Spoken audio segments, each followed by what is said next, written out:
பேரறிஞர் அண்ணா அவர்களை பற்றியும் புரட்சி தலைவி அம்மா அவர்களை பற்றியும் அவதூறாக பேசிய காரணத்தால் தான் என்ன முடிவெடுத்தார் என்பது தமிழ்நாட்டு மக்களுக்கு நன்றாக தெரியும். அதை திரும்ப இந்த நேரத்தில் திராவிட முன்னேற்ற கழகத்திற்கு நான் நினைவு கூற கடமைப்பட்டிருக்கிறேன். உங்களைப் போல எல்லாவற்றுக்கும் சரி செய்து கொண்டு காம்ப்ரமைஸ் செய்து கொண்டு ஆட்சி அதிகாரத்தை தக்க வைத்துக் கொள்கிற தலைவர் அல்ல மக்கள் தலைவர் புரட்சி தலைவர் எடப்பாடி அவர்கள்.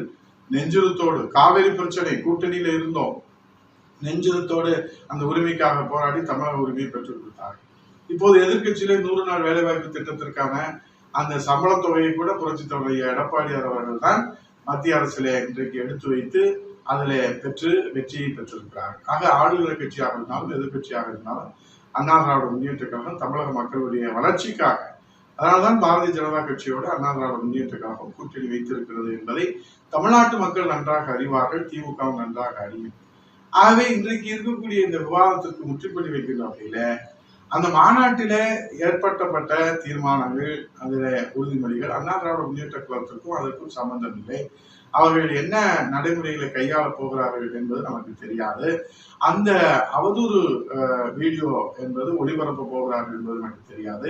நீங்கள் முழு வீடியோவை பார்த்தீர்கள் என்று சொன்னால் நாங்கள் அந்த வீடியோ ஒளிபரப்பை பார்ப்பதற்கு வாய்ப்பே இல்லை. ஏன்னா நாங்கள் மேலே அந்த ஒளிபரப்புக்கு பின்புறத்தில் அமர்ந்திருந்த காரணத்தினாலே அது பார்ப்பதற்கு வாய்ப்பில்லை. இருந்த போதிலும் எங்கே எந்த இடத்துல தந்தை பெரியார் பேரறிஞர் அண்ணா அவர்களுக்கு அவதூறு இருந்தாலும் அதை தட்டி கேட்கிற வகையிலும் அதில் எந்த வகையிலும் எதிர்த்து நிற்கிற, நெஞ்சுரத்தோடு எதிர்த்து நிற்கிற இயக்கம் தான் அனைத்து இந்திய அண்ணா திராவிட முன்னேற்ற கழகம்.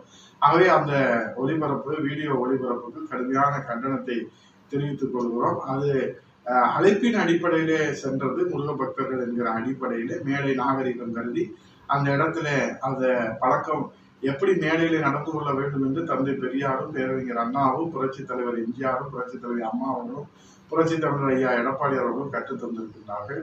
மாணவர்களின் சிந்தனைகளை வடிவமைக்க SNS இன்ஸ்டிடியூஷன், மாணவர்களின் தனித்திறமைகளை மேம்படுத்த SNS இன்ஸ்டிடியூஷன், மாணவர்களின் சாதனைகளை போற்றும் SNS இன்ஸ்டிடியூஷன் கோவை.